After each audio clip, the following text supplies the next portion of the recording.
Welcome to the Free Play Arcade podcast. My name's Chris Delp. I work for Free Play Arcade. This is Corey Hayden. He's president of Free Play Arcade. It's a big title. Yes. And this is my friend Jeremy Withers. What's your role here? I play Street Fighter, basically. That's good. Good to hear. So we are here to talk about Super Turbo. And we have a run sheet, but I haven't seen it yet. Corey, what's up? All right, so we're talking Street Fighter 2. We're talking Super Turbo tonight. We've got a lot of big Street Fighter events coming up. We've got a lot of events in the past to talk about. But first, we're going to start off. We want to kind of go through the history of Street Fighter 2, just as kind of how we interacted with it as gamers, as arcade players, even maybe consoles. So the very first Street Fighter 2 that ever came out, right, was Street Fighter 2 World Warrior. So the first question I'm going to hit y'all two both with: have y'all played World Warrior in the arcade? Do you remember anything about it? What do you remember? Young Gun, you're up first. So, yeah, there used to be a 7-Eleven down the street from where I lived, and I used to always beg my dad to go up there, you know, even if he didn't need anything. And, of course, I'd sit there in the crappy kind of rundown corner of 7-Eleven playing World Warrior all the time. And eventually he found a cheap copy at a pawn shop for the SNES, and then I never had to bug him to take me there, and he played it more. But yeah, I actually got my start playing it on an arcade cabinet in a 7-Eleven in Arlington, actually. Yeah. Nice. Chris? I was an EGM subscriber back in the day. Read it religiously and remembered that first panel that they showed with Dalsum and don't remember the other character. I want to say it was Honda. Maybe it was Blanca. But regardless, I knew I had to find it. Did find it. Can't remember where I first played it. Definitely played it in some 7-Elevens. Definitely played it World Warrior extensively. 7-Eleven, of course, at one point had more arcade cabinets than any other company in the world, including all those big arcade companies. Because 7-Eleven had thousands of locations with 2 or 3 arcades in every single one. I used to look forward to my trips to 7-Eleven just because of it. Yeah, I'd be curious to know like what percentage of those were Street Fighter 2 machines back in the day, because it seemed like it was that Ms. Pac-Man or Galaga. Yeah. Well, when Street Fighter 2 came out, Capcom could not make them fast enough. No. Yeah. This was the very first 2-player game that was churning $1,000 a week off of a single cabinet, 2 players at a time, $1,000. And when you think about it, it was only a quarter each to play. That is a ton and a ton of plays. So World Warrior, 8 playable characters. You couldn't pick the same as your opponent. That's a bizarre choice right there. Which is insane. Yeah. Insane to think about now that we've been playing Street Fighter for decades. And Oh, my goodness. there was a version of Street Fighter 2 where you couldn't pick who your opponent is. So I don't even remember. So I don't really have any good interaction with World Warrior out in the wild. I obviously played on console, but was there like a race? Would you try to pick your character first? How did that go? It just depended, because like both of my brothers played, but we all generally picked different characters. Like one was Ryu, one was Ken, I was Guile. That was my go-to. But in the arcade, you never knew who you were going to play. So yeah, it kind of was like, okay, who's this guy going to pick? And I need to hurry up and pick this character type thing. I mean, Street Fighter 1, you could only play as Ryu or Ken. And Ken only if there was only if you were the second player in the game. Correct. And in my local arcade, we weren't good at all in Louisiana. So we were all about like the throwing of the fireballs. And Ken and Ryu could both throw fireballs, so there was rarely ever a squabble about exactly what character you're picking. Not a lot of specialization in Street Fighter 2 back in our day. Now here's a quick quiz. Can anyone guess the tier list for World Warrior? Yes. All right, let's go. Top tier, if I remember correctly, it was Guile, because he had the handcuffs glitch. Right, so Guile is broken. Yeah. In World Warrior, he is the absolute OP, super strong. He has every bug in his favor. And there's like all 5 of the biggest Street Fighter 2 World Warrior bugs all affect Guile, all in his advantage. Because Guile also had some sort of weird move where no matter where his opponent was on the screen, if he started doing an attack, it would damage his opponent. And so Guile could camp and just jump in the corner, apparently, and just continually run down. I mean, that's how broken Guile was in World Warrior. He eventually got banned from every tournament, but there weren't even that many tournaments happening because the game in itself was so broken. Right, you can't play as the same character, so then, yeah, mad scramble. Well, it's absolute insanity to think about that that feature. They didn't know what they had. They did not know what they Right. had. They did not intend to have combos in the game. That's a glitch. Yeah. Well, it's kind of interesting too because in Japan, World Warrior was considered a single-player game. It was not really considered a very good two-player game. Like, why would you ever play two players when you could play what was a pretty good AI on the computer, especially for the time? For the time, yeah. And Way better than Street Fighter 1. You could at least pick your character that you wanted if you're playing single player, and you could go through it. It was the two-player market was really in the United States, and that is what kind of built this fervor for another version that fixed some of these issues. But to get back to the tier lists, according to Shuriken, Guile is the ultra OP, and then Dalsim is top tier Imagine that. with Chun-Li, Blanca, who also had his own glitches in his favor, and Honda are in the mid tier. And then Ryu, Ken, and Zangief are all bottom tier apparently. Damn. Yeah, Zangief struggles in a lot of games. And Right. that was Yeah. one of them for sure. Because I can't remember if he had the lariat or not yet. But if he did, I know he couldn't move while he did. I don't think he didn't have the hand, like the Yeah, glow he didn't hand. have the That's- green that hand was- either. He could literally, I think, just pile drive and probably stand still lariat. Those were his only two options. Well, Yeah, I think you're probably right about that. Yeah. from what I understand during the testing on World Warrior, There's Ryu no and way they Ken- tested that game. Well, they released it. Capcom ended up releasing the game while the developers were still testing it, still making changes, and Capcom got such a huge order volume, like 10,000 pre-orders of an arcade game, and you can imagine Capcom freaking out because they have to make these circuit boards, they have to make cabinets. Capcom just started doing it. They just said, "All right, this thing's going to press. We're done." Right. But during the early playtesting, Ryu and Ken were always selected because people already knew those characters and already had some idea as to how to play them. And so they just continually nerfed them. They nerfed them throughout the development process, and until basically they made them the worst characters in the game. And Let's go back to that. and All Dalsim. well, and then the glitched characters were the strong characters. So obviously, World Warrior was broken. Right. Capcom had to do something, and they released Broken but revolutionary. Right. Like to have like a competitive fighter in any way, like it's all a lot of happenstance. well, Yeah. and no one knew fighters were going to take over the arcades because I mean, God. in the early mid '90s, fighters became the dominant arcade game. You had the Street Fighters, the Mortal Kombats, and then every single other major fighting game started during the '90s and just filled the arcades. And As I earned a said, ton- I was a an ton of money. EGM subscriber back in the day, religiously, and there was like 50 consecutive episodes or issues where either Street Fighter 2 or Mortal Kombat was the cover story. Absolutely. Every single issue. All right, so Capcom had to go. They had to fix this broken game, and they had a hit too. So they knew they had to figure out a way to release another game that was the same, but somehow fixed it and could convince the arcade operators to buy a whole nother game from Capcom. So they came out with Champion Edition, which made the 4 boss characters playable. Big change. Awesome. And I mean, really, really smart way to do it because those 4 bosses, everyone had seen them. Everyone wanted to already play as them. Boom, Capcom gives that to the player. Capcom fixes the majority of the known bugs at the Some of them, time. yeah. The major ones, the game-breaking bugs, the Guile issues, Yeah, all yeah. fixed on this release. And do some additional tweaking, do some art tweaking, some sound tweaking, basically make it a much better game. And so then I guess the next question is, do y'all remember, were y'all around to the point that you remember Champion Edition coming out and there being like, oh wow, now we can really play Street Fighter, now we can compete, now we can fight each other?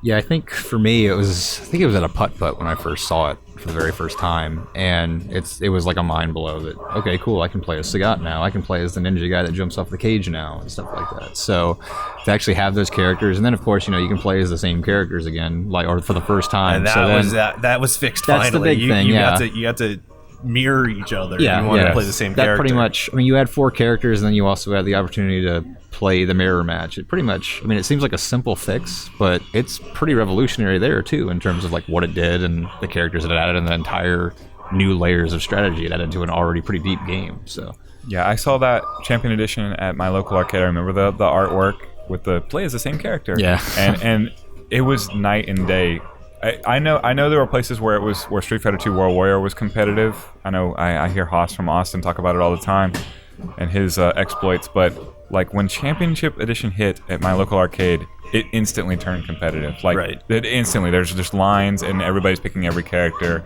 and my eyes are huge, and I just know that I can never afford to play this game. Yeah, remember, again, it was another game, like, begged my dad to take me up to Putt-Putt. Let's go to Saturday and do the $10 or 20 token deal or whatever it was and just sit in front of CE all day, basically. Yeah. Well, yeah, Champion Edition was the first time I really remember the quarters being placed on there with Yeah. lines Quarter of up, people trying to get onto a game to fight each other. The winner stays was the rule, right? Yep. And Yeah. it was just that was when I saw that really like it clicked something in my head that like this is the future of arcades. There was no level of hype that I'd ever seen for anything really similar, and there was just a line of people just taking their time waiting for their turn, and then we started seeing multiple Street Fighter machines popping up in the same arcade just so that they could capitalize. When an arcade operator saw that line, they said, you know what would make this move faster and earn me more money, another game. So I remember seeing multiple CEs in the same arcade, and by this point Capcom's charging $3 or $4 per machine, but these machines are still earning more than $1,000 a week, paying themselves off in a month. Just an insane time to think about in the arcade world, where operators were so hungry for that next hit, they'd probably order 2 or 3 of these at a time just in case they were successful, because if they're that level of successful, they can just keep putting more and more of these exact same games out and earning the same amount of money. Well, from a game design perspective, I'm stunned that it took that long. Like listening to I forget his name, the guy who made Joust. Williams? No, it's a Williams game. Well, it is Williams, yeah. John Newcomer, I believe. Right. Talk about like the press on them to have 90-second turnaround in games, right? And it took that long to figure out. But just put the two players against each other, and they kill each other off, and then they enter another quarter. Like what a brilliant game design turn! And wow, did it take a long time to think. Just put them against each other, and winner stays, loser pays. Well, and I guess it's probably a good time to talk about why Street Fighter 1 failed. So Capcom makes Street Fighter 1, and it is a real fighting game, and people are getting really excited, except they release it with a control scheme. They used pressure-sensitive punch and kick buttons. So you actually determined the strength of your hit or kick by how hard you hit the control panel. Yeah. As you can see behind us, some of us still use that method today. It's not surprising that this resulted not only in a ton of broken control panels, but a ton of broken hands. I mean, if you were a kid and the game said the harder you hit here, the harder you're gonna hit in the game, you were gonna hit as hard as you possibly could. You wanted to break that thing. Right. And what was probably going to be and it was a great stepping stone, but what could have been the real start of the fighting game world just floundered because that was a bad mechanic. Bad gimmick. And I remember hearing stories too, I don't know if they're true or not, but I think there's a bonus stage in there similar to like the car crush in Street Fighter 2 where, you hit it harder and harder and harder, you crush the bricks or whatever. So I would hear kids like literally like jumping off of like the top of a machine or getting like a stool boost and then like stomping on it and stuff like that. So that's obviously going to kill the hardware pretty quick. Yeah, those games did not last. Now they're extremely rare, extremely valuable. I wonder why. But most of them, even before Street Fighter 2 came out, arcade operators were converting them to different kind of button schemes, trying to find something that worked without using those pressure-sensitive pads just because it was dumb. Just ruining everything. I never saw that version of Street Fighter 1 in the wild. I never did either. I did see Street Fighter 1 6-button. Right, and that was eventually what became, Makes sense. around the time that Street Fighter 2 gained its prominence, everyone converted any existing Street Fighter 1 that remained to a 6-button game because that was the Street Fighter control scheme. That's what dominated. Right. So Champion Edition comes out. It's fun. It's revolutionary. It builds the competitive environment because it wasn't necessarily a perfectly balanced game, but it was relatively well balanced. They'd fixed many of the bugs. But Capcom's having extreme issues keeping it stocked. They're satisfying this insane demand leads to all sorts of weird, random bootlegs. And one of these bootleg copies, one of these hacked copies, is the very, very famous Rainbow Edition. Mm-hmm. And I guess someone tell me in your mind or in your head, explain to me what the Rainbow Edition of Street Fighter 2 was. Think of it as Street Fighter, but basically all concept of balance, anything making sense, just make it as crazy as possible and just throw it in the game, basically. There's little to no thought for balance. It's just what looks cool and ridiculous type thing. Right. It's somebody designing a game where they think, this is cool, put that in the game and give that to every character, and this and this and this, and just pile it all on there. Everything, every idea you have, put it on there and make it bigger and make it move like this, and more bullets on the screen. Don't worry about it later. Just I like Gradius. Let's turn it into a bullet hell game. Right, and so in Rainbow Edition, you could spam as many fireballs as possible. There was no countdown, no cooldown, and there was no limit as to how many could be drawn on the screen. So you could have fireball on top of fireball on top of fireball, all headed toward your opponent. And so this game was broken. I think many of the cast, if not all of them, could teleport. Right, yeah. Special moves in the air. Yeah. Which, I guess that gets to the point, though. There was some good in this version of the game. It was every conceivable idea thrown into a game, and some of them stuck. And some of them worked. A lot of people, when you mention Rainbow Edition, they've heard of it, they know what it is, and it's kind of like it's legendary in a sense. Well, yeah, it's bizarre because we get it requested here at Free Play Arcade way more than we should, because it is completely broken. Oh, yeah. Though it's interesting in like a historical sense, it's not a good game at all. But more than anything else, what it did to Champion Edition was made it faster. And so Champion Edition, as people got good at it, this was the complaint. It was slow. It was not a very fast-paced game. It was strategic. The graphics, no part of it moved very fast. And the Rainbow Edition threw caution to the wind. No. As fast as that processor could possibly draw those sprites and move those characters, until bullets made it slow down. Yeah. Right. Well, yeah, that was. There's famous videos of like 10 fireballs all moving like a pixel at a time because the processor couldn't keep up. But speeding up the characters was more exciting. It was something that the players wanted, and not only the players, the operators, right? Because faster characters meant faster games, meant more quarters, and that's what the operators cared about. So Capcom gets word of this. They're testing it out. They realize they need to take the good, and there's all sorts of other balance notes and everything, but they need to take that speed. They need to take some of the, such as being able to perform certain special moves in the air, and put it into a game. And that game, of course, was Hyper Fighting. Yep. And it was, to make sure everyone knew it was faster, it was Street Fighter 2 Turbo, Hyper Fighting. And if you ever see the marquee, the official marquee, one side says Turbo, the other says Hyper. Yeah. And as big of letters as possible, because they wanted every player to know, we fixed it, this game is fast now. And Hyper Fighting is really, really still quite loved as a Street Fighter 2 edition. And I guess let's talk about kind of your experiences with Hyper Fighting. Yeah, I know it's the last of the CPS1 Street Fighter 2 games, and it's really like if you look around, like it's still got this cult following where people still swear by Hyper Fighting. Like they think this is the best version of Street Fighter out there. Like the CPS1 chains, it's still got that kind of jankiness. It's a little quicker than CE has said.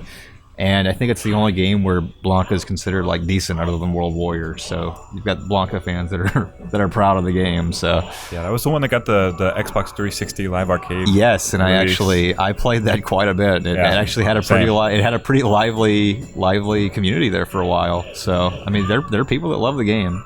Yeah, well, and according to this sheet of paper, Blanka was upper mid-tier in Hyper Fighting. That's like the highest I think he's ever been, other than CVS2. But in the original Street Fighter, that's got to be the highest he's ever been. It is. And so, as the game's progressing and balance is actually happening, I mean, because Capcom's trying to fix it as they go.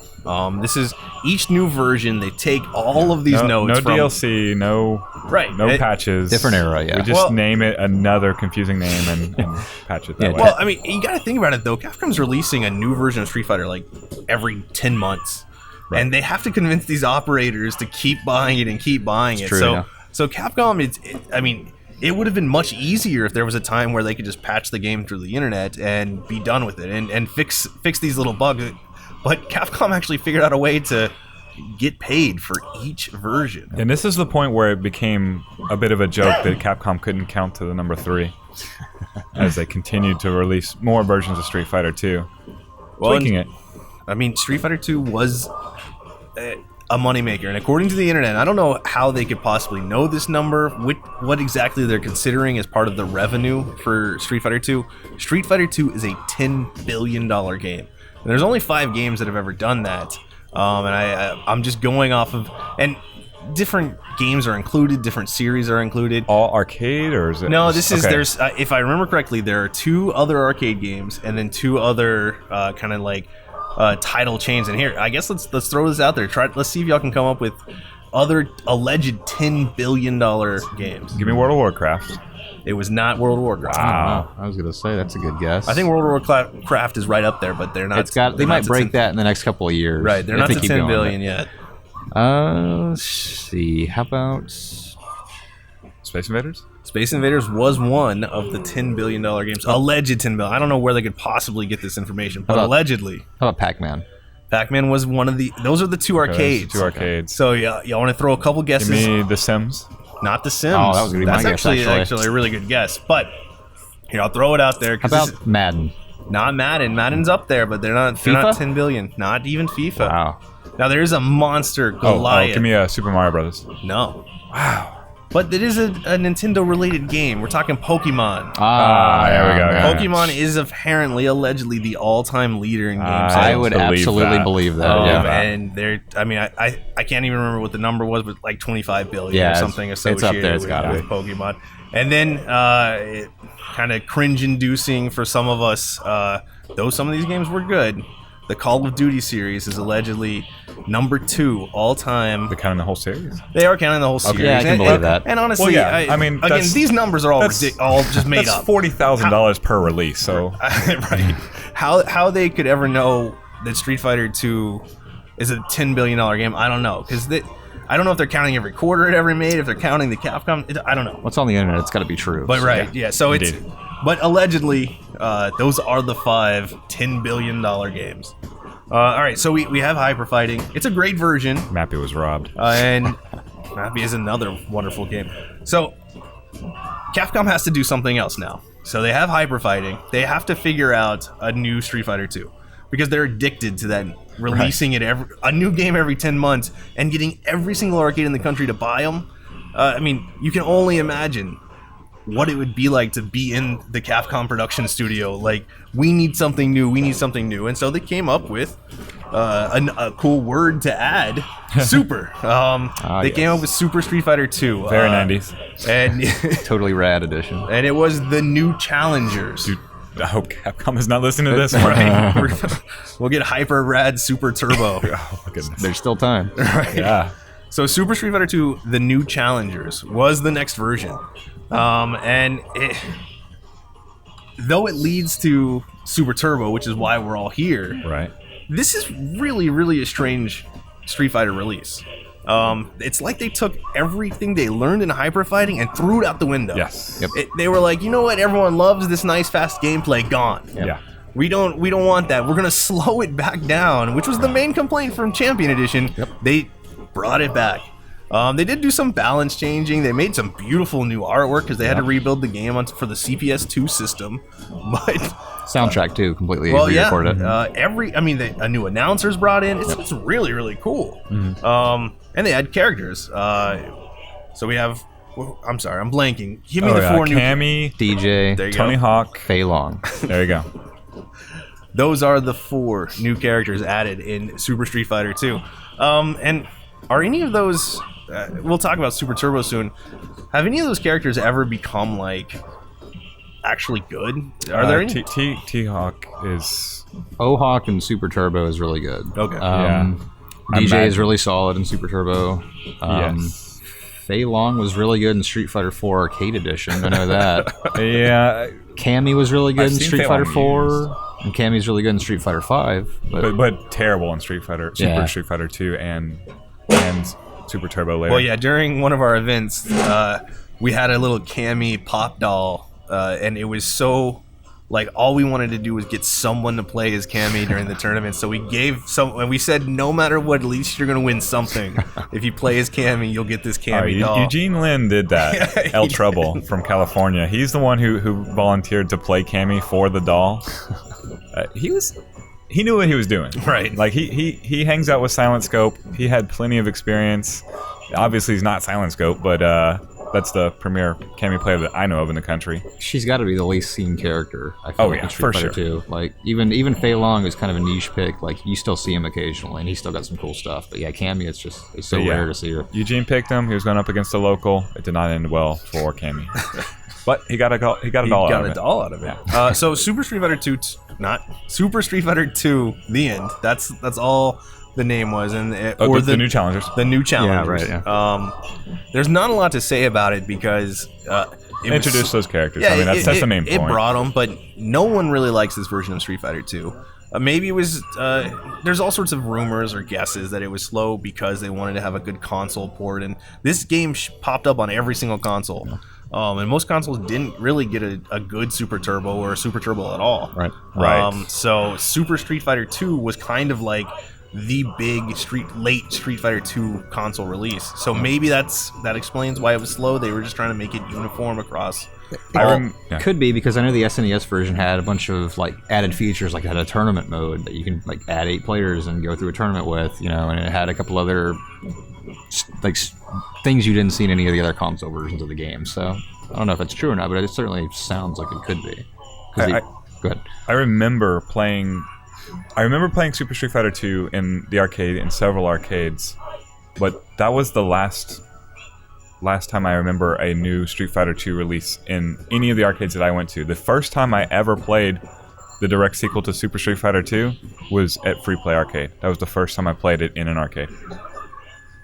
And maybe it was Capcom just saying, hey, if we make it terrible, we get to make another version and fix everything. Conspiracy, yeah, maybe. So then Capcom conspiracy. Yeah. So I'm sure the Capcom USA guys are gonna love watching this. I mean, so then 10 months later, it's on the internet. Capcom brings what is the best. Now, I've actually started to argue that this might be the best fighting game, at least in the arcades, of all time. Plenty of people will take that argument. And they bring out Super Turbo, Super Street Fighter 2 Turbo. Right. Taking all the new characters from Super Street Fighter 2, the new challengers, and thank goodness, speeding the game back up. Yep. And did they? Doing all sorts of little tweaks here or there to fix balance, and I mean, that was it. That was basically the perfect Street Fighter 2. They had had plenty of time to refine, to work all of the issues out, and now there's still some people that will say random things, but they've delivered a balanced, nuanced, really, really awesome game, and I mean that is the preferred game here at Free Play, and we all spend way too much time playing it now. Way too much. But I guess let's talk about why you personally like Super Turbo. Jeremy, you go first. All right. Honestly, like I've played fighting games for a long time around here. Like, as a kid growing up playing at like the 7-Eleven, like, hey, fighting games are really cool. And it was around the time when Capcom vs. SNK 2 was online. Is when I was like, okay, competitive fighting games are really cool. So around that time, I actually started looking into fighting games I might have missed. And around where I lived, they never got a Super Turbo, similar to you, Chris. So when looking into that and actually playing it, it just feels the best to play out of all the Street Fighter games. And from how much fighting games and Street Fighter I've played, those fundamentals already lended itself well into that game. So the more I played, be it online, whatever bad port I might run across, it was just kind of like a culmination of me just playing it on the side more and more and more, and kind of realizing, okay, this is how this works. It was also looking at match footage online. Like I used to always love the Evo DVDs that would come out before the age of YouTube. So I would love to watch Super Turbo just because it was the most entertaining, purest form of Street Fighter in my eyes to watch and play. And so once I found out about Free Play and how, in fact, I think I ran into you at Alamo at one point. Like, that's right, yeah. And I was like, yeah, I lurked the group and I see Super Turbo seems to be pretty popular there. So I came out to one of the Tuesday night fights, and I pretty much got destroyed because it was the first time I'd played in person in such a long time. Because around here I played a lot of fighting games, but Super Turbo never really took off around here for whatever reason. So whenever I found out about this, free play and the crowd here and how many people play it and how much it's loved, I was like, all right, I finally got an outlet to play Super Turbo competitively.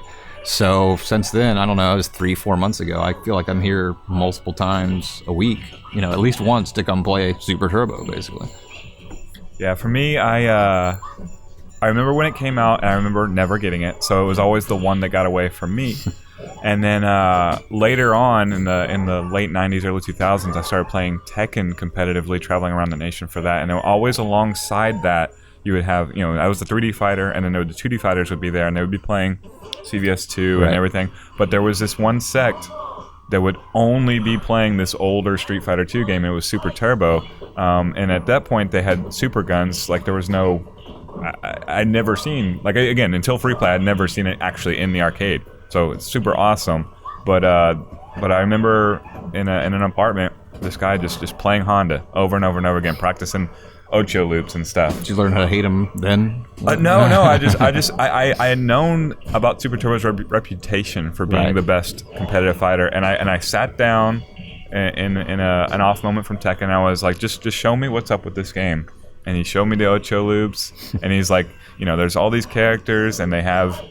Each one of them has their own cheese and interesting things that happen that people have discovered, and it's just so nuanced, and people are still learning stuff about the game even now. Yeah, it's with all these versions of the game, I've heard it described as it's a perfect plate of spaghetti code, pretty much. It's all these games worth of balance on top of each other, So there's all this weird stuff you'll see, but it's because this game has been played so much that there's just so much history behind it and so much going on with it that you might see something new every time you play it, just because in terms of just how the legacy that follows it, basically. There's some magic that goes with the way that game codes together, and just some of the things that in subsequent releases of Street Fighter 2 they've tried to take out and clean up, and no, we don't want it cleaned up. Yeah, it's like I said, to me it just feels like the purest, most fun, rewarding form of Street Fighter to play.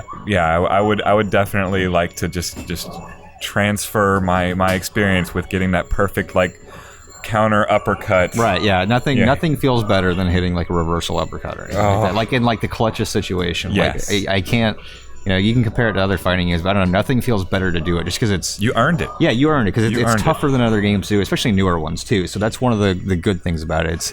It's challenging, but it's once you start getting it, you feel it. You feel yourself getting better. It's hard to do that too. It's rewarding in that sense.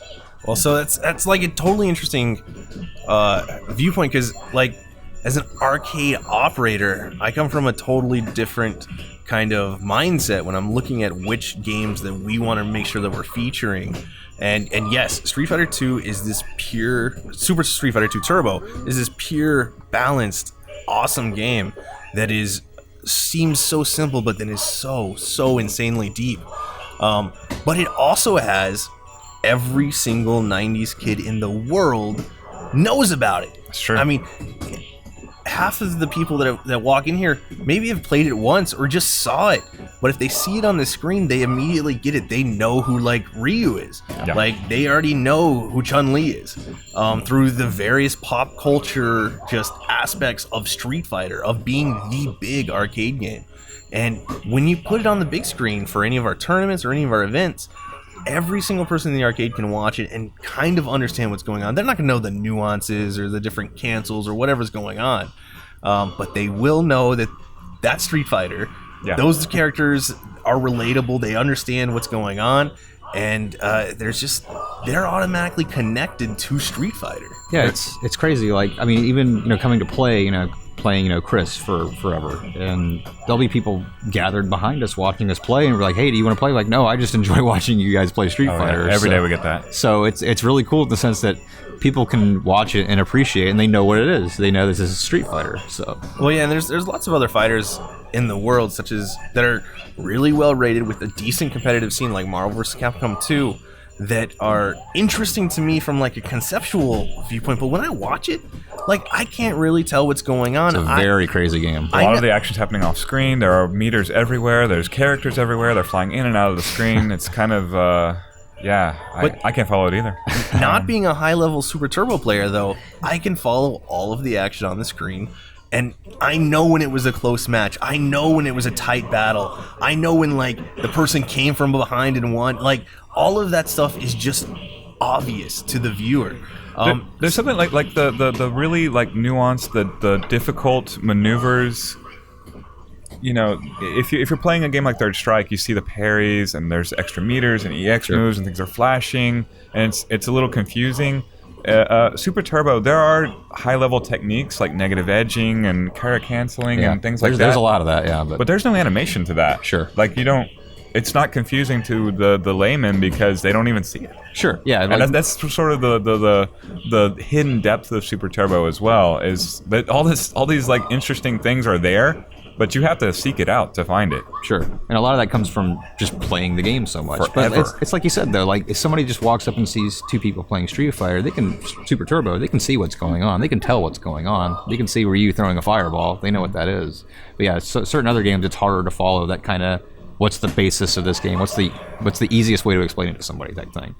Right. So as an arcade, when we're looking for like that game that we want to put on the screen, that we want to feature and get people interested in, it's just so obvious that Super Turbo is the answer. Yeah. And that has kind of resulted in us building through a million different ways a big, awesome Super Turbo community. That's why I'm here. Like I started showing it way more often once I saw people that love the game. I always love the game. I just never really had an outlet to play it, and being able to come here and play it all the time it's awesome. Well, here's the other thing that I don't know of a release of Super Street Fighter 2 Turbo that is on par with the arcade. You have to play it in the arcade to get the true experience. I think there was a Japanese Dreamcast port, but that's the closest. Yeah, but it's not perfect. It's not even the same to thing. To get the actual experience that everybody's desiring, you have to find an arcade with it.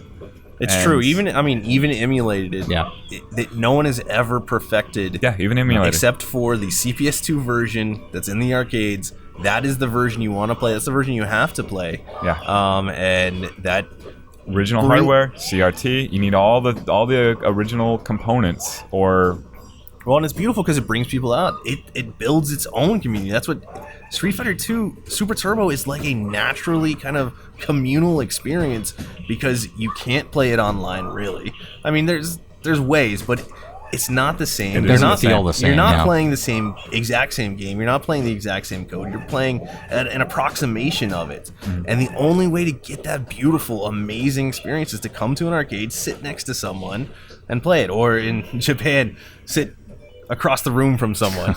But we'll talk get about to that later. But I had that experience recently. To that later. We'll discuss kind of what free play has done with Super Turbo when we come back from the break. All right, welcome back to the Free Play Arcade Podcast. I am still here with Free Play President Corey Hayden. I'm Chris Delp. Jeremy Withers is behind me because we have Nathan Radad, aka Noun, aka used to be Fudd. Is there anything I'm forgetting?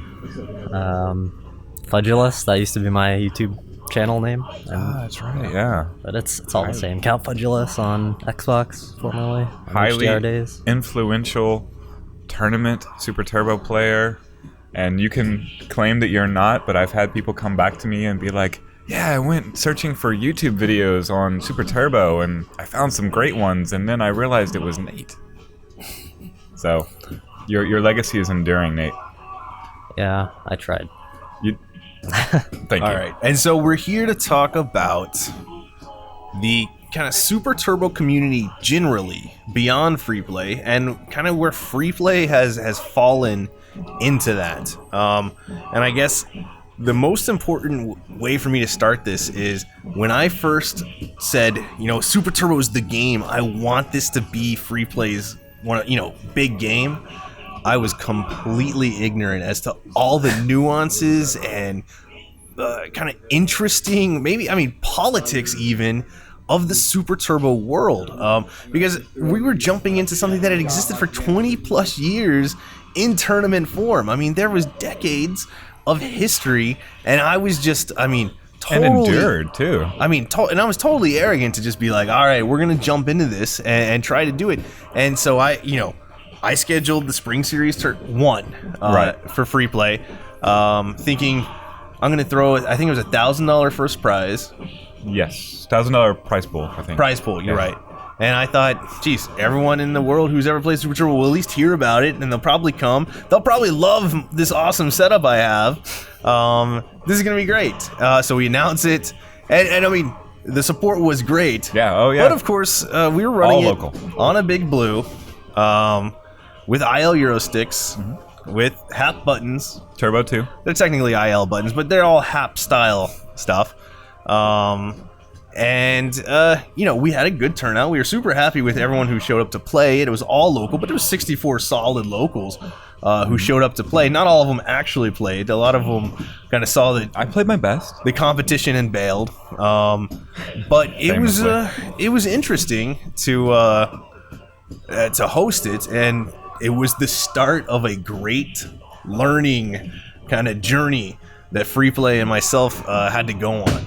Obviously, we were wrong about the sticks we were running on, the turbo speed, the buttons, just about every part of the game. At least we had the right we had the right game. We just everything else we still had to learn. They had a Grandmaster Challenge, the Japanese. That's the one.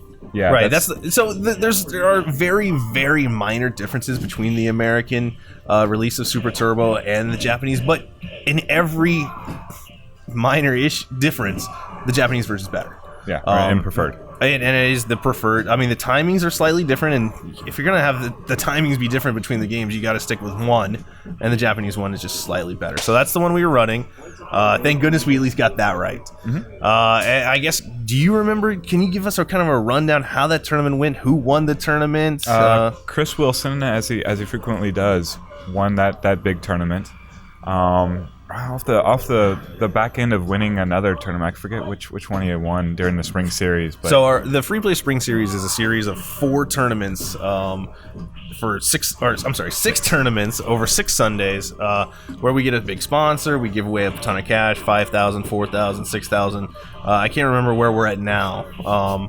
Just to try to generate interest in games like Super Turbo, fighting games, but also games that don't normally have a big audience, like Mario Brothers, a 1v1 deathmatch Mario Brothers. So we run those events. So far they've been great. Our spring series has been great, and this was part of it. And Chris Wilson was the winner. yes, And yes. I was feel like some surprised. unknown was a surprise second. Is that right?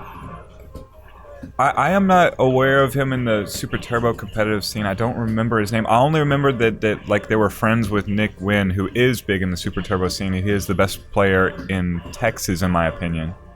He's from the Houston area, and they drove up from Houston. Nick didn't get to go, and I just remember them drinking very heavily. Well, I and remember playing. the night before having these players that would just go up there and they'd all walk up there, they'd all order 2 Dos Equis or two beers, they'd all sit down, they'd drink their beers, and they'd play more Street Fighter, and it just kept going.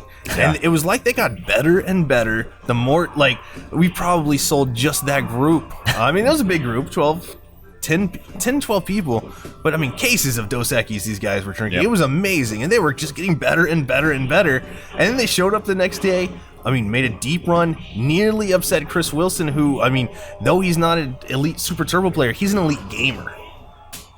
He's pretty good. And he's really, really, really good at Super Turbo.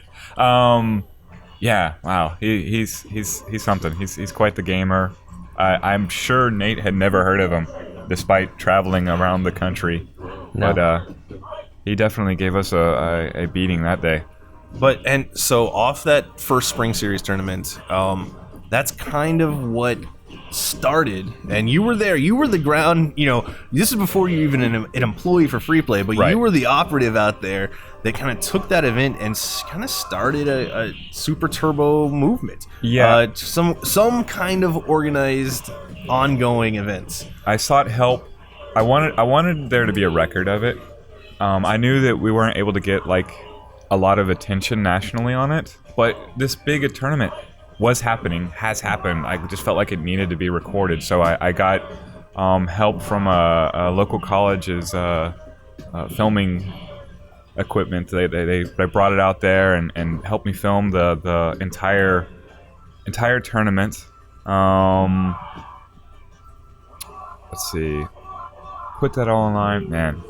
It feels like it's like 4:30 a.m. It almost is. Yeah. So we had a professional crew come out and record it. They actually got some really, really great footage. Yeah. And it was kind of neat because they brought like the big camera. So you had this big camera on a tripod. They could not get over me and Chris's shoulders. When we played each other, all you could see are our shoulders. But other than that... The scene was beautiful, though, because you had this big crowd around and then this big camera and a cameraman recording it. It felt almost surreal to be there. We'd already picked Super Turbo as one of our games, but it really cemented in my head the way people reacted to watching it. The way people were just like, this is awesome. I'm so happy to just watch a Street Fighter 2 tournament. I was, my mind was like, this is it. We have figured it out. Well, that was the first time I remember seeing in person a variety of characters played, including Boxer, T-Hawk. You challenged, I think it was Josh. Josh challenged someone to play T-Hawk for a prize. And it was right when one of Nick's friends was up, and he's like, yeah, sure, he's easy. And just annihilated someone with T-Hawk. And that was the first time I'd seen that. That was the first time I had been playing with Michael Beltram before. And we had practiced Mortal Kombat 2 together, so we were getting to know each other at that point. But that was certainly a moment that stood out in our minds as like, whoa, this is the game. And then it's also the day we met Sean Crane. Oh, wow. Yeah. Wow. Yeah, he just showed up for it. Nice. And Sean Crane, big person in the free play Super Turbo community, and we'll talk about him a little bit later. And off of that spring series, I believe, was kind of shortly thereafter you launched your Tuesday Night Fights. Is that correct? Yeah. Actually, it was.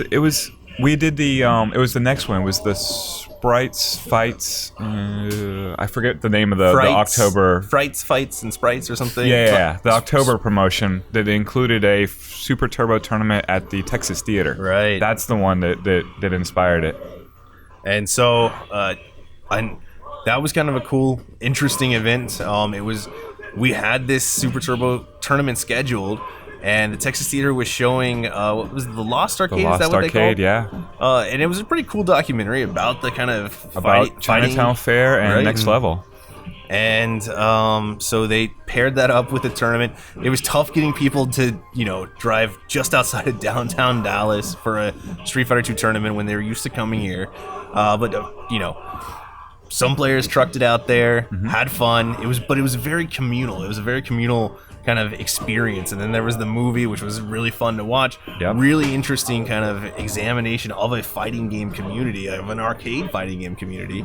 And I guess off so that's when you started kind of the Tuesday Night Fights, where every Tuesday we're gonna meet up with players and start playing some fighting games. Yeah. Switch up the fighting game. Keep coming back to Super Turbo because we love it.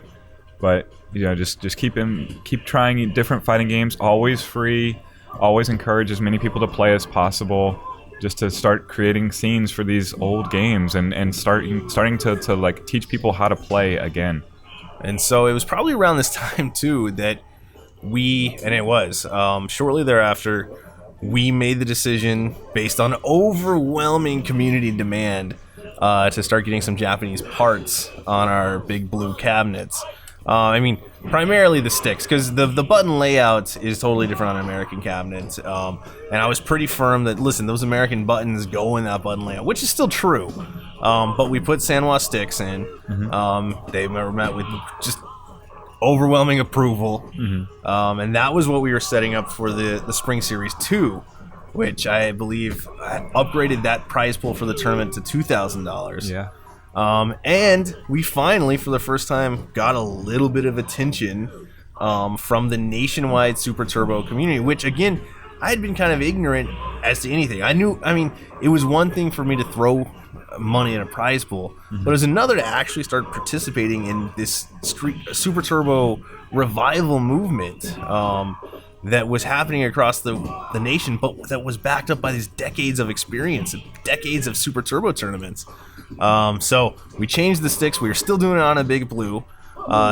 some people were still complaining. People were still a little irritated by the setup. People are always complaining about every variant of every setup. You can't, and you'll That's never be able culture. to be able to please everyone, though. I mean, we'll get to how far we've now come to trying to make sure we have the right equipment to get every player that we possibly can here. So we have travel players show up to the second spring series. Yes.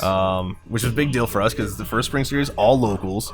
Right. And now everybody in Texas at the very least. Right. And now we had travel players. And I guess kind of walk us through what happened in that tournament. We got it in front of a Super Turbo, a very famous Super Turbo Facebook group, and they got word to Nate's old friend Ultra Combo, Sebastian. And he famously was going to show up and be the only person of note to show up. Everybody else was out of country for the Japanese team tournament named. Probably Kakarugo. I don't know. That's the name. Yeah, okay. I can never pronounce it, but everybody else always knows it because it happens every year. It just happened to be that same day. So Sebastian was not leaving. Ultra Combo was not leaving. He came out. He was going to come out in secret. Rizwan decided to make his appearance. Hakuto came from Tijuana, Mexico. Nick Wynn made it out. You know, his friends were the ones who got second last year, or the previous year. Man, yeah, we just got descended upon by about 6 fantastic players. And Rizwan from New York, playing in Next Level, which Lost Arcade is about. He managed to win it with Dictator once again. Dictator has won all of our money tournaments. He's very oddly. Yeah. Now, cheaters. So, I guess, and I know no one likes to put like rankings together, but in terms of It's shocking. In terms of American players, where would Rizwan rank? So he comes to our tournament. Like, what are we talking? Is he a truly top American player? He's among them. Near the top? I'll say this much. He qualified to go to Super Battle Opera SBO, or Togeki as they call it, in I think it was 2010. They had a qualifier in Tennessee that had a very small showing, but nonetheless he was one of the 3 people that went. And yeah, that's pretty serious. That's like invitation only, so that's what the qualifier is for. So it's like the best people flying in to represent our country basically in Japan. Yeah, and they don't have that tournament anymore, but it was a big deal. That's like something that everyone kind of dreams to go to, besides I guess EVO, which is more of an open tournament. I can't think of 5 American players that I would confidently say are better than Rizwan. Well, and obviously, I mean, we're kind of jumping ahead, but we know where Rizwan is. We've seen some major Super Turbo tournaments recently where Rizwan is. I mean, he's putting up a good showing. Mm-hmm. There are players that are going to give him trouble, but in general, he is. I mean, certainly high level in America. Oh, yeah.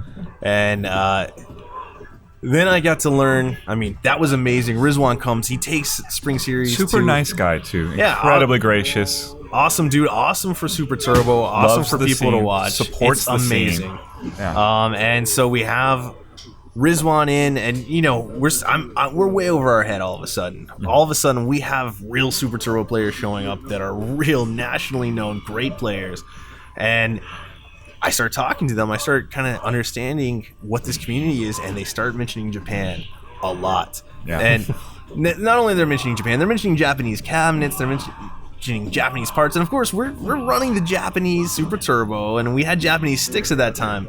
But it starts to become clear to me that Japan is the absolute dominant driving force behind Super Turbo, and that the best Super Turbo players apparently in the world, and I've watched recent tournaments now, I have kind of gotten into this Super Turbo world. Those Japanese players are amazing. And we quickly decided that for the next spring series, one of the goals was going to be try to get a Japanese player to make the trip to Texas and play Super Turbo with us. Mm-hmm. And I met with you and Sean Crane at the time to try to discuss what that would take. And the very first thing that Sean Crane said was, you got to have it on a candy cabinet. Head-to-head preferably. all Japanese parts, all everything. That is all they play there, and that, you know, there's lots of really good arguments that is the way the game should be played. The ergonomic layout of the buttons is better than the American layout. Also, and I was convinced. It was bizarre to me that the Japanese players were so far ahead of the American players, but I guess that's just the case. It is. So we started, at that point, we started to make plans to try to make a run at getting a Japanese player out to our tournament, which it sounds kind of silly, but that was what I was told was what kind of would put a tournament on the map, getting a Japanese player to come and I guess just win, because that's pretty much what you're expecting, but it gives the chance for the Americans to play against someone who is just this out of the world caliber Super Turbo player. You don't learn how to play Super Turbo better unless you're playing a superior opponent. So if we all get schooled by a Japanese player, then we can start to see why we are behind. So we started there. We rushed out our first candy cab. We've now acquired a substantial number of candy cabs in preparation for our future Super Turbo events. And we scheduled eventually the next big event for free play in Super Turbo, which was going to be a charity 25-hour, the Extra Life Challenge. And our plan was to play Street Fighter. Now, we had some fun side events, we had some fun stuff, but basically we were going to play Street Fighter for 25 straight hours. And I guess let's talk about that event. So we were raising money for, you know, sick kids, a children's hospital local in Fort Worth through the Extra Life Challenge. We exceeded all of our expectations in terms of raising money there. Yes. And I don't mean to minimize that, but let's kind of talk about the Street Fighter Super Turbo part. Right. Yeah, we had the candy cab that we had put out. We had brought back Big Blue. We had tournaments on both of them. We had Rizwan back out. Nathan had started to come out. He made it out. He made it a little later. yeah, later than I wanted to be, but that was out of my control. Yeah. So as soon as he could get out of work, he made the very short jaunt across the street, 5 hours from Kansas, to join us. Killer Miller, El Trouble from California, they came out. Some other players from Oklahoma and surrounding areas. And yeah, we went at it for 25 straight hours and just played endlessly on two machines, and it was glorious. Well, so we streamed all 25 hours. Yes, we did. We had commentators for all 25 hours of varying quality. I was in there for a little bit. Oh, you were fine. I got compliments on you. I have complimented myself quite a bit for that night. You have energy. You can make your voice go up to different ways. I have range. Nate and I cannot.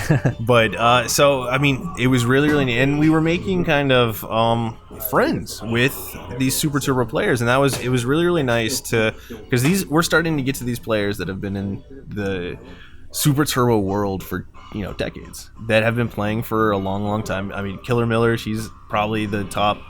She's the female top Street Fighter player. Street Fighter 2 player in the world. I don't know who would be in the conversation. In the world? Who would also even be in the conversation? Are there any girls in Japan? Yeah, there's like two that are mentionable, I guess. One of them, I don't think I've heard anything really recently, but actually maybe both of them. I haven't really heard anything in the past, 10 years or whatever, but maybe active. Until Penelope surpasses Killer Miller. There you go. That'll be the case. Lady Honda. And so at that 25 hours of Street Fighter event, we announced this third Spring Series tournament. And this was the big one. In preparation for it, I guess that's where we'll start. We'll start in the run-up to it, we're sending you and Sean Crane to EVO Japan. Yes. To make contacts with Japanese players, to kind of check out EVO Japan. Trashed relentlessly by to go around to some random arcades and let the Japanese players destroy y'all over and over and over. But basically, yeah. I hope to get a game. I hope to win a game. The entire trip. They have a whole different arcade culture than we have here in the States. Yeah. So it's going to be, a really interesting thing. But I thought it was important that y'all went so that we could kind of understand the cultural differences that we're dealing with, because Street Fighter, even when we were discussing earlier in this podcast, the different kind of ways that the Americans approach Street Fighter versus the Japanese. I mean, the first Street Fighter release, the Japanese considered a single-player game because it wasn't good enough for it to be a two-player game. And then, of course, Street Fighter 2 got better and better and better. And they developed the absolute dominant Super Turbo playing community out there. And, I mean, I've heard things like they might have 100 players that are better than anyone we have in America. I've heard these crazy statements that to me sounds insane. I mean, you only get better at Super Turbo by playing players who are better at you, and you have to play it in the arcade. You don't get the same experience when you're playing in any other version, and just the population density of Japan and lines of these machines, you know. If you're going to make a factory to produce Super Turbo players, it would look exactly like that. Yeah. And they've been producing players out of these multiple factories for 25 years. Right. So we announced that we're sending out to Evo Japan to meet some Japanese players for the purpose of trying to bring them back to our Spring Series number 3 Super Turbo tournament. Which we will. Which this is the biggest, from what I understand, the richest Street Fighter 2 tournament on American soil, at least, perhaps of all time. Yeah. As far as I can remember, anything I've heard, that's about right, yeah. And so it's a $5,000 guaranteed prize pool, which that in and of itself is awesome. But I think the other benefits to the tournament, or the other things that we're bringing to the tournament, might surpass it. We're running up to potentially, we're still working on all the details, but 3 satellites across the American continent, and California, New York, and up in Toronto. Potentially, we're still working on all the details. Where we can bring up to 3 players from each, fly them back to Free Play, and it's going to be at Free Play Arlington, our new larger location, and have potentially 9 of the best American players, plus whoever else that travels in. Which I know you've spoken with a number of top American players who are just going to fly directly in and not Yeah, go to these satellites. I've gotten verbal commitments from virtually every good Super Turbo playing American out there. Like, they're all coming. This is a significant prize pool. So, and then we also have funds from our sponsors to bring up to 5. I mean, we're targeting between 3 to 5 Japanese players. Bring them over to Arlington, Texas, which I guarantee you, none of the players that fly in there have ever been to Arlington, Texas. yeah, none, I'm sure. And They will like our barbecue. We'll give them good barbecue, good beer. Yeah. It's going to be fun. And we're going to do, everything we can to bring absolute top tier Japanese players over here. And from what I understand, they're just going to beat us. They're just going to come take the money. Okay. But it will be an experience. Here's the thing about that. Most likely, yes, they will. They will win and win in emphatic fashion. I went to a tournament recently in Boston, and a Japanese player was defeated by an American player. Ultra Combo, who came to the previous spring series, stared down and picked his secondary character. I don't know if he considers it a secondary character, but Sure. he's most known for his O Sagat play. He picked the new Sagat because the Japanese kind of value that more, and beat a Japanese player with new Sagat. He took a match off of Anakin, is that correct? Yeah, he beat Anakin, and not just the best 3 out of 5. He took the whole set, Right. and sent him to the losers bracket. And there aren't many people in America who've ever done that. Which, that does show that it's possible. Later in that tournament, Anakin had his revenge. Well, he didn't. He never faced Ultra Combo again. Who knocked? Who knocked Ultra Combo out? Afro Legend, Afro who Legends, came yeah. out of retirement, telling me that that's right. he had competition and big tournaments in the future to go to. So he was out of retirement. And then also Damdai, who has been a staple of the American Super Turbo scene for every time I've ever looked up a Super Turbo event. And these are all top American Super Turbo Yes. players. Yeah. And so that Boston tournament you're just talking about, announced kind of very late. Suddenly. Yeah. and who knows exactly what was going on behind the scenes. Maybe they were waiting for commitments from the Japanese players before they wanted to announce. We don't know. There was a week and a half 10 days notice, and you went out with some free play players to Boston, and I mean, played great, had a lot of fun, made a ton of connections, which I think went a long way in helping build up what's going to be, which Super Turbo Revival is already called the richest Super Turbo tournament of all time, and I'm not going to let that go. It is. Well, It is. right. And that was my first time playing Japanese players. It was a very interesting experience. Like, I don't know, meeting. I was expecting, from all reports, and I know you've been to Japan a few times, right? Yeah.